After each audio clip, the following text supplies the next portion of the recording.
Iloilo City Government Paga-Imbestigahan sa National Bureau of Investigation ang duwa ka kapitan nga gina-alegar nagapangilkil sa Iloilo Terminal Market. Si Zen Kilantang nakatutok exclusive. Sa pagpungko ni Lea Salvo bilang market in charge sang Iloilo Terminal Market, may mga reklamo na ini nga nabaton halin sa mga manugbaligya nga may nagaluntad nga pagpangilkil sa merkado. Malang nang ila nga nga may nagapanukot sa ila, galing wala lang ko kabalo, hindi man na sila magnugid kung sino na iya. Bangod sini ginrekomenda ni Iloilo City Mayor Espinosa III nga imbestigahan sang National Bureau of Investigation ang gina-alegar pagpangilkil sa merkado. Ginatudlo ang duha ka kapitan nga sanday Punong Barangay Allen Reyde Patillo sang Rizal Palapala 1 kag Punong Barangay Noel Suliman sang Rizal Palapala 2 sa city proper nga nagapanukot sang 50 pesos kada lamesa sa mga manugbaligya. May nagapanukot kuno, ha? May nagapanukot. So that is against the law.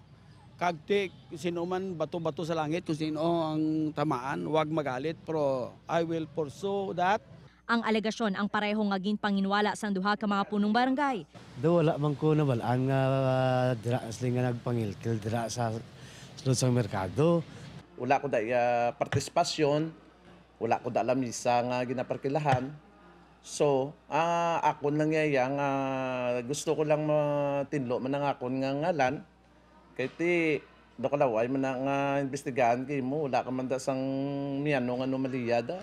Sunod naman kay Anay Punong Barangay Mirna Suliman, humalin sang alkalde pa lang si Congressman Jerry Treñas, madugay na nga sistema sa merkado ini ang pagpaarkila sang lamesa. Pagka dunitin niya sa supermarket, natabong ginayo na mga kumpidi, nga ang lugar ng bakante, buta nga naman kay way kami baligyan, way kami tiles, gaswala-swala ang mga membro. Pagka tudlo namon abing bakante, nag-okay man siya.